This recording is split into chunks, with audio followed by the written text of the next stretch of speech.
Social media पर channel Mahalakshmi की ओर से सुबह सुबह आपके पास कहते हैं वीकेंड की शुरुआत सादा जैन करते हैं। आज की शुरुआत सीधा सम्मेश टिकट जी से।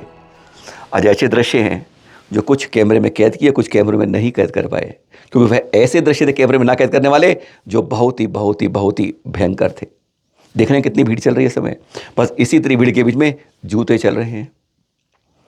कुछ लोग शराब ले जाने की कोशिश करते हैं, पुलिस पकड़ने की कोशिश करती है, कुछ पकड़ जाते हैं, कुछ नहीं पकड़े जाते हैं। कुछ जगह बोर्ड लगाए हुए हैं यहाँ पर जैन समाज के द्वारा, मधुबन के द्वारा, लेकिन तब भी कहते हैं इधर से देखा उधर से निकाल दिया, कुछ काम नहीं हो रहा है। 30 कमेटी ने अपने कर्मचारी बढ़ा दिए हैं, लेकिन तब भी कुछ नहीं हो रहा। पुलिस नीचे चेकिंग कर रही है, अब पर्याप्त हो रही है, पर उनके साथ अब यह टूरिस्ट सेंटर के रूप में जो चित्र सामने आए हैं वो सचमुच हर को हैरान करने वाले हैं। वास्तव में अब यह टूरिस्ट सेंटर नहीं, रोमांटिक टूरिस्ट सेंटर बन गया है। क्योंकि एक आपको छोटा वीडियो दिखाते हैं, कुछ तो ऐसे चित्र थे जो एडल्ट फिल्म में देख पाते हैं, वह नहीं देख पाए, तो देखते हैं। एक बार तो कैमरे ने मना कर दिया था कि मैं ऐसे चित्र नहीं खींच सकता, क्योंकि जब दूसरे चित्र देखे थे तो हैवानियत सी लगने लगी थी, हैरान हो गए थे कि इस तरह के चित्र, इनको पुलिस रोकेगी, कमेटी रोकेगी, कर्मचारी रोकेंगे, यात्री रोकेंगे, कौन रोक पाएगा इनको जब इस तरह से गले में गले हाथ डाल के बहुत तो कुछ करने लगते हैं। यह हमारे धार्मिक क्षेत्र की हालत हो रही है। बदतर से बदतर इसमें कमेटी, पुलिस, यात्री कोई कुछ नहीं कर पा रहा है, क्योंकि जहां बैठे, जहां कोना मिला, टोकों में जो चट्टाने हैं ना, उनके पीछे तो ऐसे बहुत ही जोड़े मिलने लगे हैं। आप देखकर हैरान हो जाएंगे कि पीछे गए अभिनंदन टोक के पास, रास्ते में जब आते हैं चंदा प्रभु से लेके आदिनाथ की तरफ, ऐसे कई जगह पर आपको इस तरह से बहुत इससे भी भयंकर चित्र मिल जाएंगे।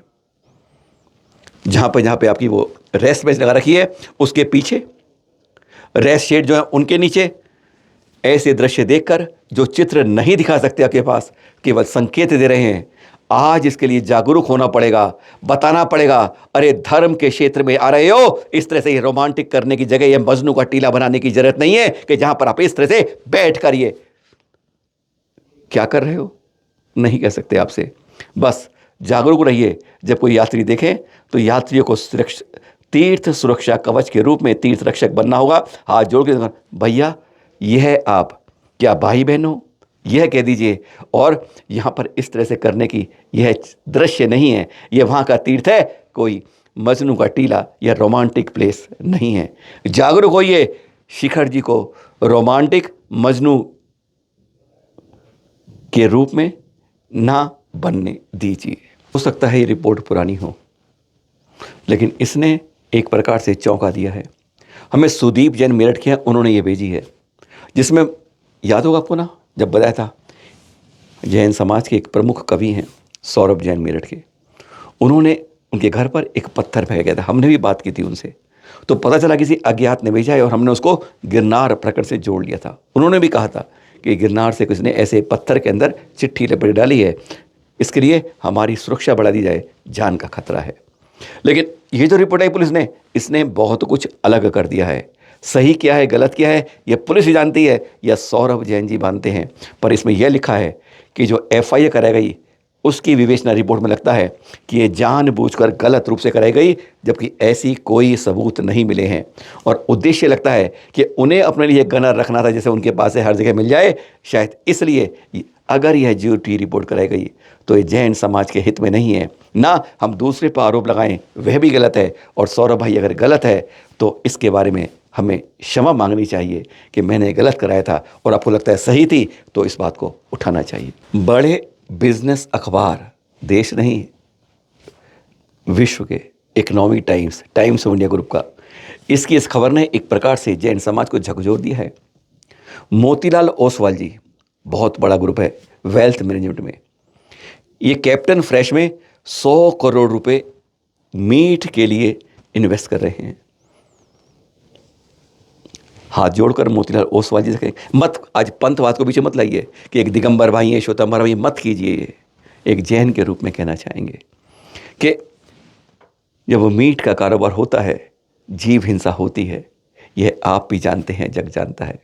और आपका इतना बड़ा कारोबार है, इन्वेस्टमेंट के कई जगह मिलती हैं, हाथ जोड़कर विनय के साथ कहना चाहेंगे, मत डालिए ऐसी जगह इन्वेस्टमेंट जहाँ से अपने परिवार पर, अपने समाज के अंदर उसके जो बुरी वर्णाएं हैं, जो पाप वर्णाएं हैं, वो समावेश करें।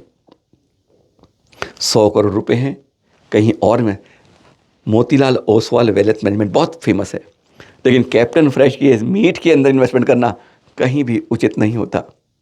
प्रेम से कहेंगे आपसे कि इस तरह के कारोबार में मत डालिए हाथ, क्योंकि यह है केवल पापों की भरी हुई सौगात। भोपाल की दाता कॉलोनी की इस खबर ने जैन समाज के कहते हैं चूल्हे हिला दिए। यानी अब जैन कार्यक्रम में, जैन मंदिर में कार्यक्रम चल रहा था और उसी में कुछ, यह तब नहीं मालूम था, बाद में सीसीटीवी ने बताया था, जो बता रहे हैं आपको, कि कुछ संदिग्ध महिलाएं आई और उन्होंने 1 2 3 4 5 6 7 8 9 महिलाओं के चेन खींच ली, निकाल ली, पता भी नहीं चला उन्हें। जब बाद में पता चला कि जैन मंदिर में आए, जैन कार्यक्रम में आए और चैन पे हाथ साफ कर गए, 9 की 9 सोनों की चेन लेके संदिग्ध, बाद में सीसीटीवी वीडियो मालूम चला। आज हमको सावधान होना होगा, मंदिर आए, प्रोग्राम में जाएं, कहीं जाएं, अरे असली को दिखाने के लिए मत जाइए। हाथ जोड़ के निवेदन है, नकली पहन के चाहिए अगर जाना है। दूसरा, किसी को दिखाने की ज़रूरत नहीं है, सुरक्षित रखिए अपने को। एक ही कार्यक्रम से दाता कॉलोनी से 9 महिलाओं की चेन साफ होने का मतलब लगता है कि इस तरह की गैंग अब धीरे धीरे जगह जगह मिलने लगेंगे और महिलाओं की आभूषणों पर हाथ साफ करने लगेंगे। किसी का मोबाइल जाएगा, किसी की चैन जाएगी। इस खबर ने एक प्रकार से झंझोड़ दिया है कि अपनी सुरक्षा अपने हाथ में है, सोने के चीज़ों पर हाथ साफ में है। मत करिए, सावधान रखिए, मोबाइल के लिए भी और अपने आभूषण के प्रति भी। 2 पड़गान के दृश्य दिखाते हैं, पहले राजस्थान से, फिर बात करेंगे कर्नाटक की। पर ये देख रहे हैं आप, ये आचार्य श्री सुनील सागर जी के मुद्रा लेके जब जाते हैं तो कहते हैं बाहर कतार के अंदर होते हैं जिनके यहाँ आहार होता है, कहते हैं उनकी किस्मत दमक जाती है, आशाएं खिल जाती हैं और मुस्कान चेहरे पे आ जाती है, गदगद हो जाते हैं। कई जगह ऐसा होता है कि आहार के लिए कतारें नहीं लगती हैं, गिनती लगती है, बाकायदा बोर्ड पर नाम लिख के गिनती पूरी होती है। आहार विहार निहार में उनकी सुरक्षा रहे, यही भावना पाएँ, और आहार विहार में हमेशा हम सजग रहें, यही भावना पाएँ। यह है आचार्य सुनील सागर जी का संघ के अंदर आचार्य गुरुवर का पड़गान का दृश्य देख रहे हैं आप। और सुबह जाने से पहले आपके पास एक दृश्य और कर्नाटक से। नंदनी पहुंचने से पहले गुरुवर आचार्य श्री विशुद्ध सागर जी के यह पड़गान के दृश्य। पड़गान के दृश्य देखने से हम नहीं कहते कि आपको कोई ज़्यादा पुण्य मिलेगा, लेकिन कृत कार्य अनुमोदना का तो मिलेगा ही फल। आज अनुमोदना करिए, और जब संत हमारे मोहल्ले में आए, क्षेत्र में आए, इलाके में आए, तो पड़गान के लिए खड़े हो जाइए। हे स्वामी करते करते हुए अपने भाग। केवल जिनके यहाँ आहार होता है उन्हें ही पुण्य नहीं मिलता है, जो उस कतार में खड़े होते हैं इंतजार में, उन सबको पुण्य का अर्जन होता है ना। सौभाग्य बात, घर बैठे बिठाए बात, पुण्य अर्जन हो साथ में सादर जय जिनेंद्र के साथ।